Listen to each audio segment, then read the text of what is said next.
So we gotta head out of the Jungle Scout mansion, the Jungle House right now, but I'm about to go meet up with Greg Mercer somewhere else, as we just have to be out right now. So this is gonna be an awesome video where I am really digging into Jungle Scout with the man himself behind the business. So that's coming right now.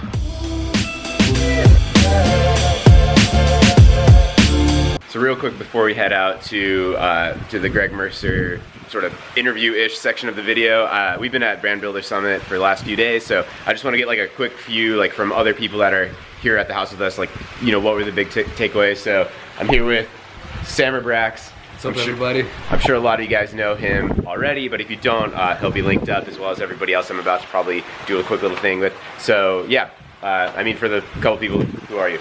My name is Sammer Brax. I sell on Amazon, been selling for 1.5 years. I learned most of it from this guy.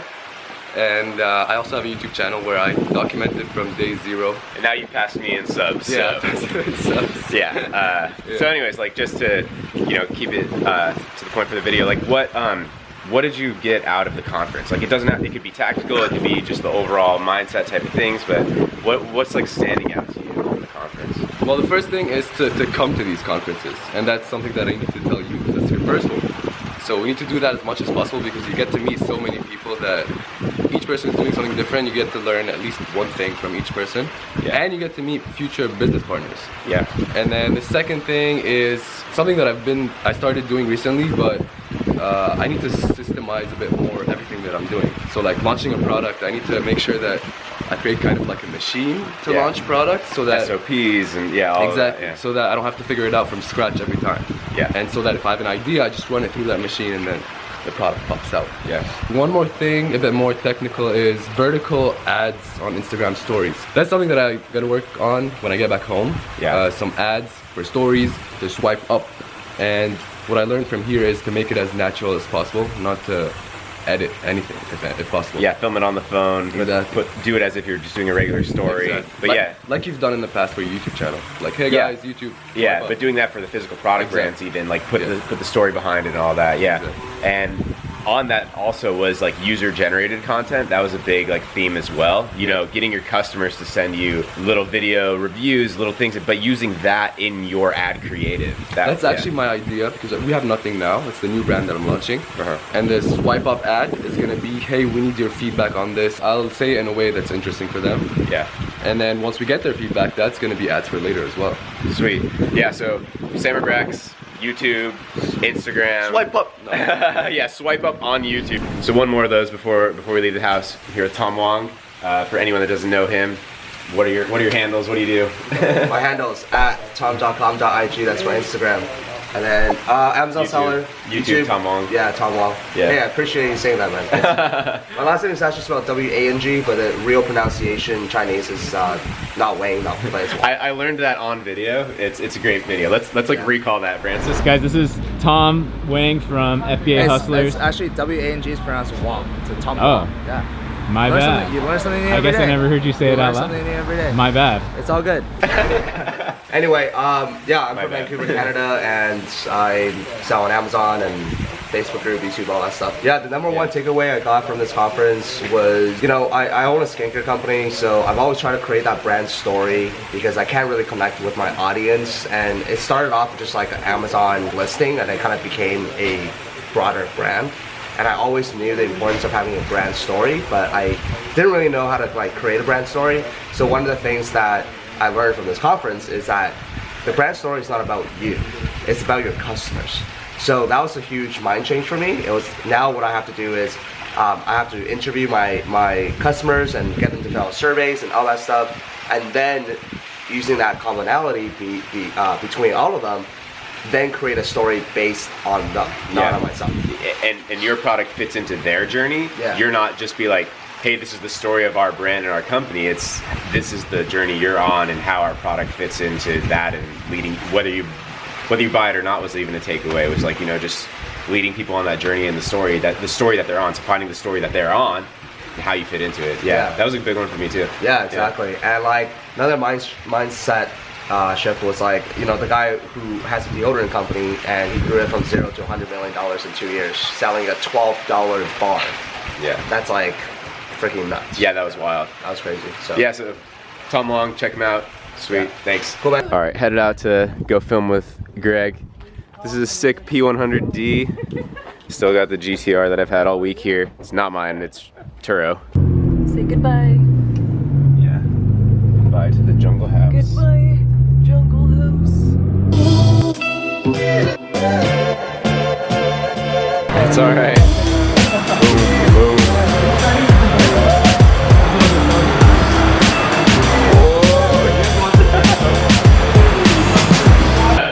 All right, here in Greg Mercer's pad. Yeah. Pretty sweet. Balcony being fixed or something, he said, right? It's being fixed, or what's the deal? Long story. The balconies break off and fall on people below. Oh, that's nice. That's a good feature. Damn, we'll check all that out. Let's go explore real quick. Nice, like, minimal tastes. Look at this setup. All right, just before I hop on with Greg, I'll do another free call giveaway. So if you want to get a free 20-minute call with me, which is a $100 value, or maybe more depending on how you implement those things, we'll see what you actually do with it, but that's what I would charge for it. Anyways, if you want that, all you have to do is hit the thumbs up, subscribe, bell, and leave a comment. That's it, and then watch the next video to see if you won. That's it.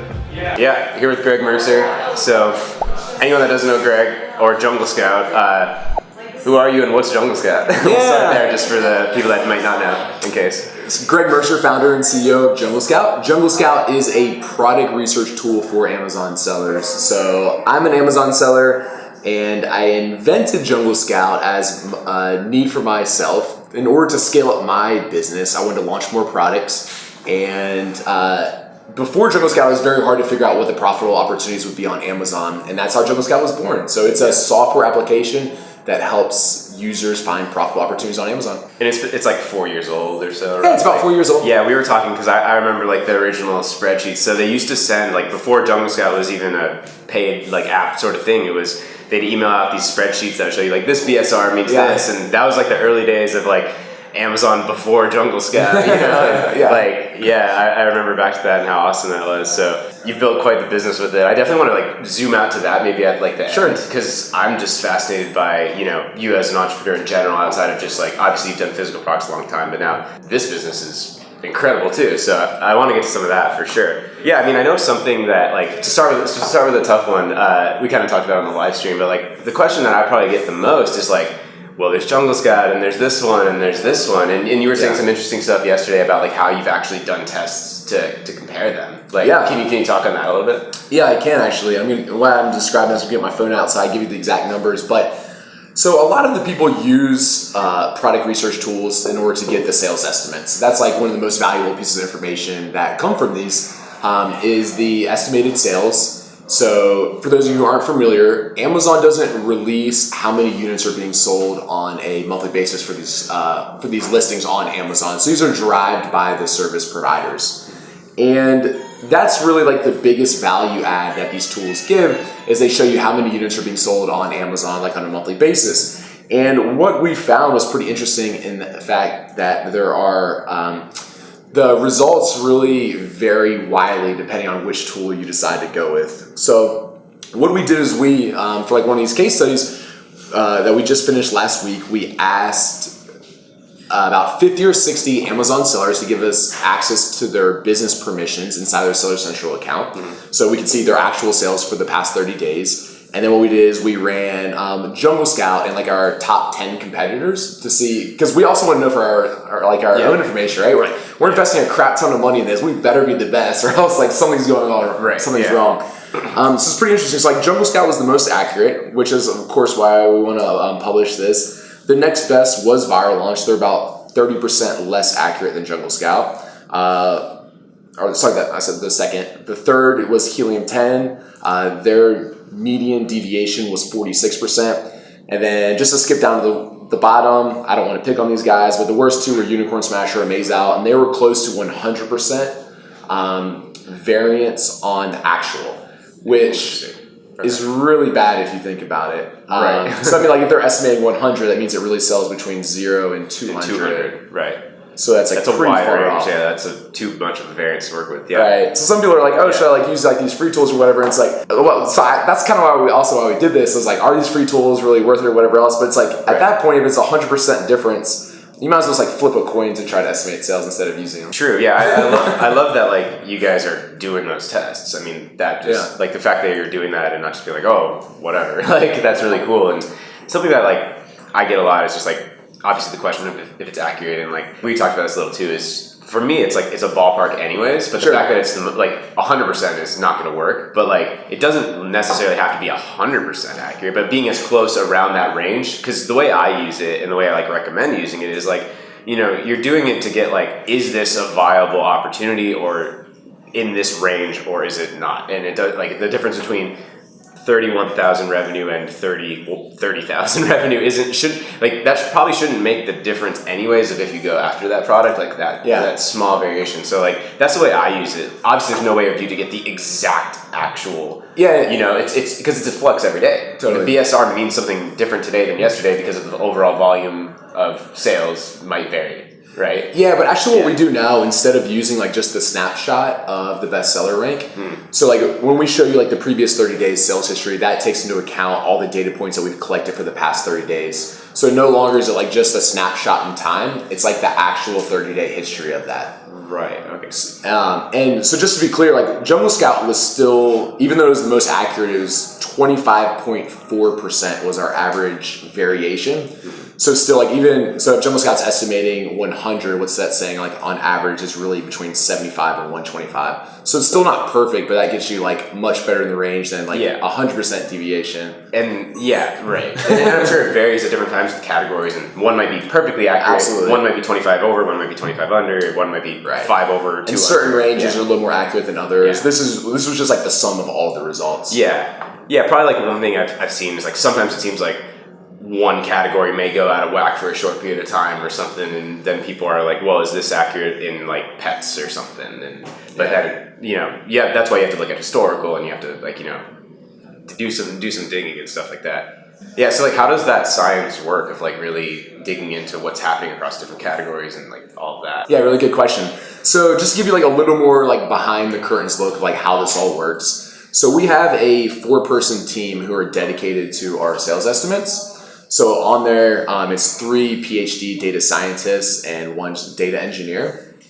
And just give you like a little more understanding of how it works, I'll try to kind of put it in layman's terms, is we collect a whole bunch of real Amazon data. So these would be things like the category, the rank. Now we take into account a bunch of other factors too, like reviews and price and subcategories and like a whole bunch of different data points. And then they build models to estimate real sales based off all these other data points. So if you think about it, like if we know real sales is 50 and we have these 20 data points that equals these 50, if you have that over tens of thousands or hundreds of thousands of products, then you can create models to estimate the rest of them. Right. And what we do is we collect that for like all products on Amazon that sell 1 per day or more. And then how it works is the data science team, they're always constantly building new models. And then just recently, like within the past month or two, we've really made this like a much more advanced internal system for this. And how it works is like they create a new model, and then there's like this test system that then tests that model on all the real data points that we have. And if it's not within like a certain deviation that they set across all different rank ranges and all different categories, then like those models don't go out. So now it's like much more. It's much better at making sure there's not like these like weird variations or spikes or whatever else during like peak times or whatever else. Interesting. Yeah, that makes perfect sense. It's really cool that there's a lot that goes into that. Yeah, so it's really cool. Yeah, that's really like our bread and butter. That's like what people really appreciate, and they're like, okay, like we're buying one of these like high end pieces of software like Jungle Scouts. Like that's what you have the most data. You've been in this the longest. It makes sense that it would be the most developed. Yeah. Something I definitely want to get into is like kind of the 2 main Jungle Scout products: Extension, Web App. Because people are always asking me, you know, which one, and like what I would say is like Extension or similar or whatever. Like that's necessary for sure. I would say you can. You know, it's just going to speed up your manual process of evaluating. But I want to dig into like the web app aspect for a second, because the big concern there, and I have an answer to this as well, but I'm curious if you do. So this is not like necessarily me asking, but it's like, because I think a lot of my followers like know this know my outlook on this already, but a lot of people are probably wondering. You're just like, well, if everyone's putting in the same parameters, like, how do you like? Where are the opportunities now? Like, how has that changed maybe from what you used to do? How you're using the web app, and like, can you still put in parameters into the web app and find opportunities? So I'm curious your take, and then I have one as well. Yeah. So I have a couple things to say about that. One is like the kind of like the filters that like I give or probably you recommend. I guess the reason that we give those, like started giving them, is because like I understand like as a beginner it's really difficult to kind of know like where to start and like how to start using it, because it's a little bit of like a complicated tool, right? Yeah. So but like at the end of the day, it's important to kind of know the theory behind it a little bit. So like at the end of the day, we're looking for what has like the highest amount of demand, like with the lowest competition, like what has like the largest spread there, right? So like the filters that we give as like examples, they're good kind of like starting points, and you can use them, but what's better is to kind of know the theory about it so you can like adjust it a little bit more to tailor it to your specific results. Pretty much my exact answer. It's like any person that talks on this issue and they tell you has to be less than 49 reviews and higher than 20,000 revenue, like these like very, very exact. Like I never give those recommendations, because I think then you do get the same people, you know, asking me the same products every single day, and I'm like, it might look like an opportunity, but if everyone's finding it through those same parameters, like it really will get saturated. But that doesn't mean it's not useful, because you know, as volume goes down and price may go, like all these things play in balance with each other. So like, you know, you lower one, you raise another, and it's a similar opportunity that looks very different in terms of the parameters you put in. Other piece is that surprisingly, like a lot of people I talk to don't use it in this way, which I think this is actually what makes the web app worth it in its entirety. Is putting in some basic parameters, but then digging in through keyword searches within the web app, because that's when you can really drill down into like for brands, for example.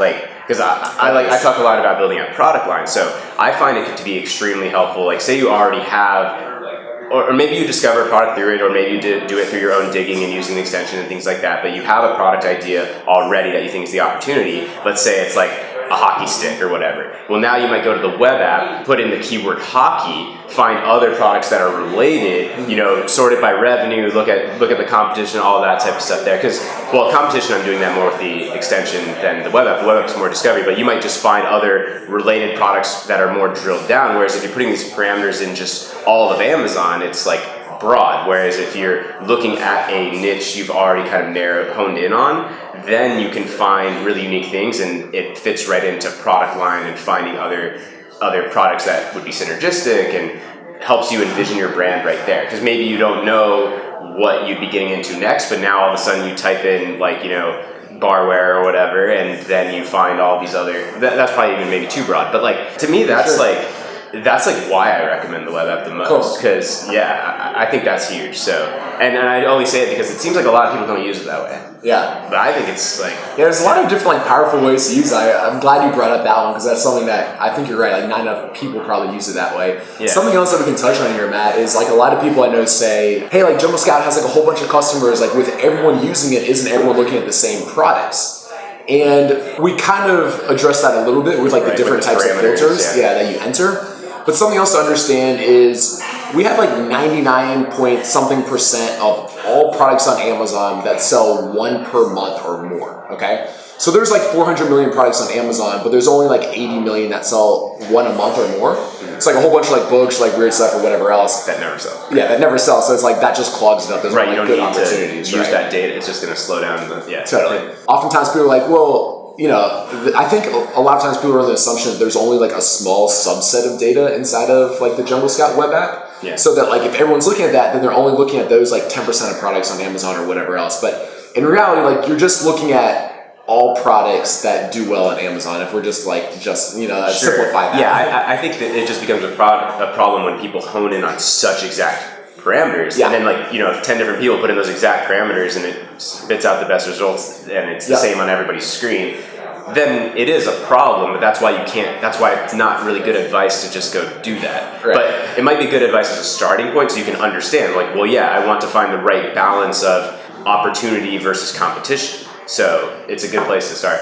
So I definitely do want to like zoom out to like just like Greg Mercer entrepreneur, because like I think people would be interested in that. I'm just personally interested in that because like you've sold physical products for years. That's amazing, but like you identified this opportunity that it was in line with what you're doing, but it's like another way of looking at the same thing, and that I think is fascinating. And Jungle Scout is, everybody at the comments are at. I mean, nobody doesn't know what Jungle Scout is. Like everybody watching knows. It's just crazy. I mean, you've really like built something crazy, amazing. So I guess like I'm just curious how you even identified that and prepared for the switch, because it's very different to go from physical products to software, and how did you identify that switch and go for that?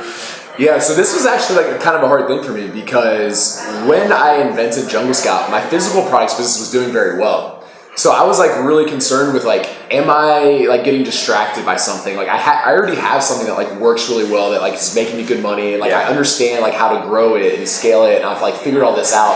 It's like, am I getting distracted by like this other little project?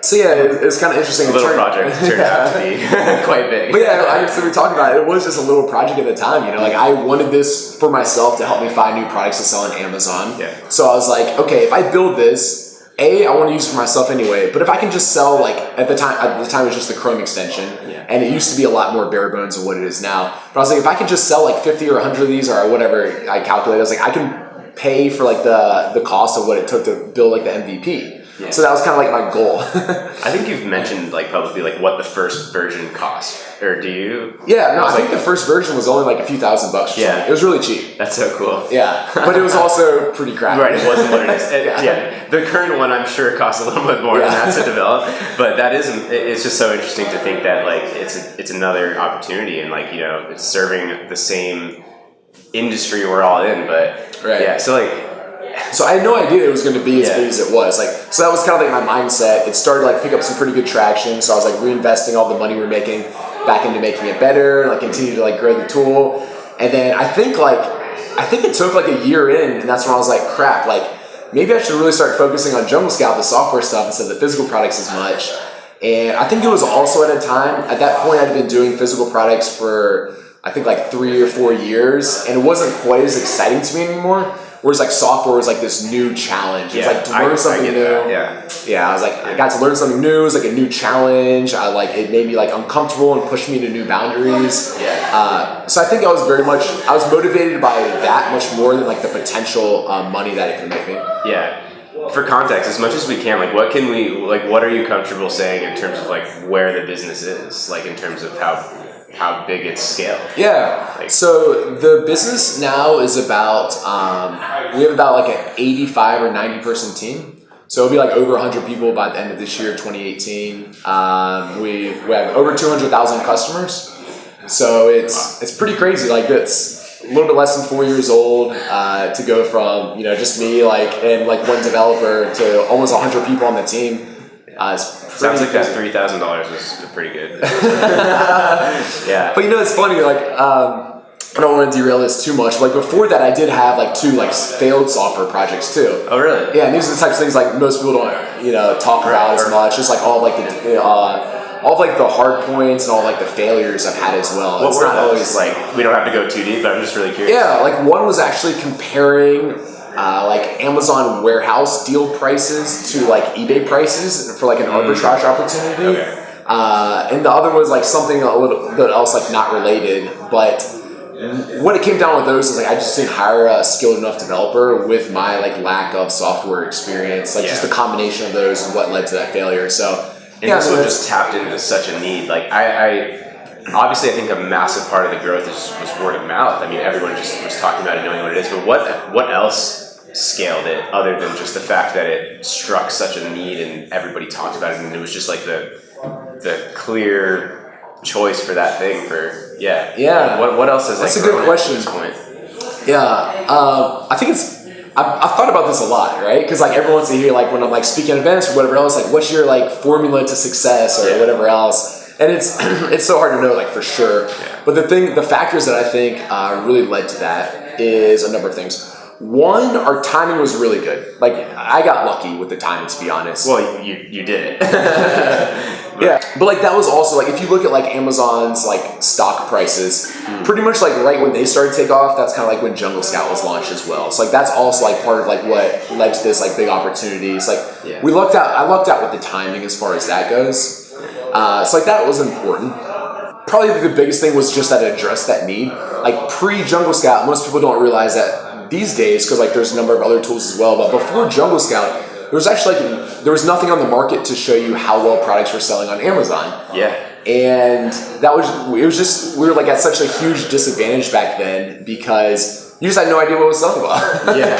So pretty much like the ways people like launched products back then was just like throw up 100 different products, see what sticks, and like kill the rest. Yeah, for me it was like putting in a search term and being like, well, there's this many like reviews, it seems like it must be doing really well, right? And then it's just like, well, we'll give it a shot. Because I think my first launch was probably like, I can't remember if I had those sheets yet or if I was just literally doing it blind. It was like around that time. But yeah, I mean, it really did just tap into such a need, and it's like I'm still blown away by the fact that like we can know how much stuff is selling on Amazon. I mean, that's like, because now we just like take that for granted, but like holy shit, like that's really cool. That really is. Like hardly any other industry is like that. You can like see how much revenue. Yeah, like hey Walmart, how many of this product are moving on the shelf at each? Like you can't get that information. So, true. Yeah, that's probably what makes part of what makes Amazon such a good opportunity. So I think it was those things. I think it was also a combination, just looking back, of like our software, like most of our customers tell us, it's just like a really good like user experience and customer experience. Yeah. So like a lot of people rave about like our customer support. It's like we have a 24/7 team, and everyone like loves our team because we also have a lot of Amazon experts on there that will just answer like random questions like, how do I print out my FNSKU or whatever else? Like people just ask us this, whether they're customers or not. So I think that like really helps with word of mouth, and people just like really love that and appreciate that. And then the content as well. It's like the case studies and whatever else. I think just kind of like a combination of all those things combined. It's just like a really, what all the customers say is just like you just provide like so much value and are so helpful, like without even like asking for anything in return. Yeah, that's awesome. We'll probably wrap up in a sec, but like at the end of the video after this, I'll say obviously like where to find it and all that type of stuff. But like anything coming down the pipe for Jungle Scout or all the other, I mean, there's all these other tools as well that we didn't even talk about, but like anything new you're excited about that's not sworn to secrecy. Yeah. So we're of course working a lot of, with the big team now, there's always lots of different projects going on at the same time. We're putting a lot of focus into like Jungle Scout, the tool itself, this year. So we released Keyword Scout, which is the keyword research tool, which is a couple months ago. We're making a lot of improvements on that now. It's like very much an iterative process. Yeah. We're making actually a lot of improvements to all the features there right now. We do have one like bigger feature that's coming soon, but I'm not quite ready to show the details. All right. Well, I'm usually a very transparent person, but this one's this is very like different than anything else in the market. So we'll keep it under wraps for a little while. I'm excited though. That sounds really cool. Well, yeah, I mean, I think this was awesome. So yeah, Greg Mercer, Jungle Scout. I'll say more by the end of the video, but yeah, thanks, dude. Thanks for having me. Yeah. See you guys.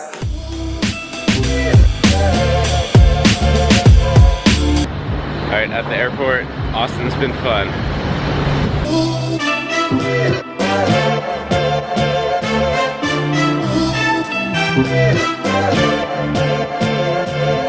All right, back home from an awesome week in Austin. Two quick important things before this video wraps up. First off, this is the comment winner from the last call giveaway, which was I think 2 or 3 videos ago. I didn't do the last couple. If you want to win the one that was in this video, that's how you'll find out. You watch the next one. So if that's you, reach out to me and we'll set up a time to do that call. Second important thing is if you do want Jungle Scout, I do always recommend something like the extension. It's very good, and as you heard us chatting, there are serious utilities to the web app which you can use on and off, not use for specific purposes as you need it, but I've found it very useful at times as well. If you want to get Jungle Scout, I am an affiliate for them. I only do affiliate things for stuff I actually use and really believe in, Jungle Scout being one of the only ones that I really feel is important to use and that I'm comfortable in recommending. So if you want, I do have a link and it's 20 bucks off through my link. So if you're gonna get it, you might as well do it here. So that is gonna be first thing in the description. Anyways, that's about to do it for this video. I hope you really enjoyed this last week from the event. It was absolutely incredible, meeting up with so many of you guys, meeting up with so many people that I look up to or people that I hadn't heard of that have done absolutely incredible, mind-expanding things. So really amazing week. I hope that it was entertaining to watch and that you learned something as well. So hit that thumbs up, really makes a huge difference. So if you're seeing me say this, hit it right now. I'll wait. All right, subscribe, all that if you somehow have got this far and you still haven't. And I'll see you guys in the next video.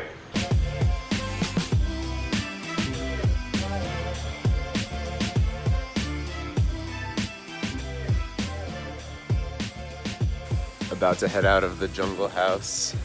It's been really cool.